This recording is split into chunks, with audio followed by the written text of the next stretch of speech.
እዚህ ጋር እንደምታዩት ጥንድ ቁጥሮች አሉ። እነዚህ ጥንድ ቁጥሮች አብዛኛው ጊዜ እነዚህን ጥንድ ቁጥሮች ከየት መጡ እንዴት ናቸው ብላችሁ ልጠይቁ ትችላላችሁ። ጥንድ ቁጥሮች ማለት በስርዓተ ውቅር ላይ የሚነደፉ ወይም ደግሞ ፕሎት የሚደረጉ ቁጥሮች ናቸው ማለት ነው። ስርዓተ ውቅር ማለት ሸ ውቅርና የቀ ውቅርና ሸ ውቅርን በመጠቀም የምንጠቀመው። ለምሳሌ ይሄኛው ወራጅ መስመር ነው፣ ይሄ ደግሞ አግዳሚ መስመር ነው።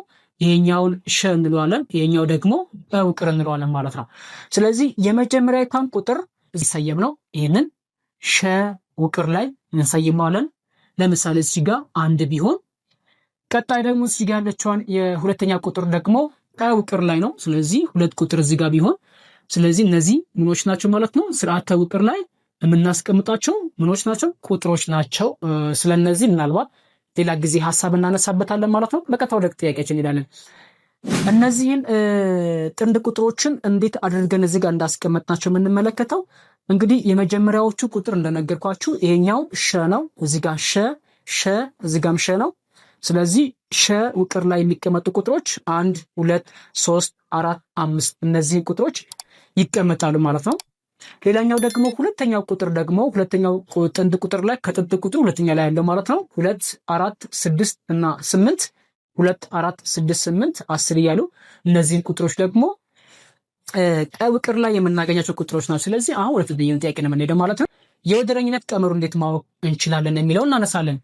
እንግዲህ እዚህ ጋር እንደምታዩት መጀመሪያ የሸና የቀ ውቅር የሁለቱንም ቀጥተኛ የሆነ ዝምድናቸውን የግዴታ ልትረዱት ይገባል። የመጀመሪያው ነገር ማለት ነው ዝምድናቸውን መረዳት ያስፈልጋቸዋል። እዚህ ጋር እንደምታዩት ሸ አንድ ነበረ፣ ቀ ደግሞ ሁለት ሆነ።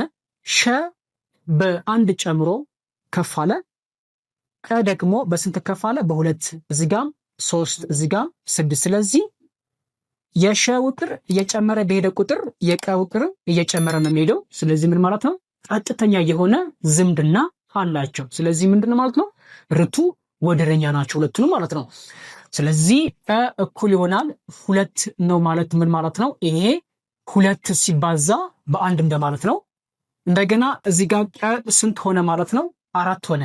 ቀ 4 ሆነ ማለት 4 ሆነ ማለት ምን ማለት ነው? 2 ሲባዛ በ2 ማለት ነው። እንደገና ቀ 6 ነው ማለት እዚህ ጋር ምን ማለት ነው? 2 ሲባዛ በ3። ቀ 8 ነው ማለት ምን ማለት ነው? 2 ሲባዛ በ4። ስለዚህ አሁን እዚህ ጋር እንደረሳ ማድረግ ያለባቸው ነገር ምንድነው? 1 2 3 4 ማለት ማንን ነው የሚያሳያችሁ? 1 2 3 4 5 እያለ ይቀጥላል። 1 2 3 4 5 እያለ ይቀጥላሉ። ስለዚህ እነዚህ ቁጥሮች 1 2 3 4 ማለት ማንን ነው የሚወክለው ማለት ነው?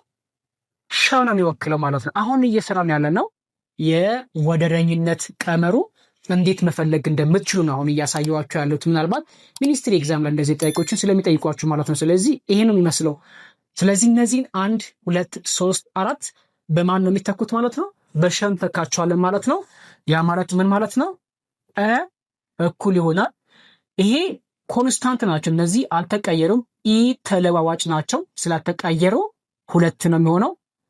4 3 2 1 የሚወክለው ማለት ነው ሸ ነው የሚወክለው። ስለዚህ እዚህ ጋር መጣችሁ ሸ ማለት ነው። ስለዚህ ይሄኛው ማለት ምን ማለት ነው?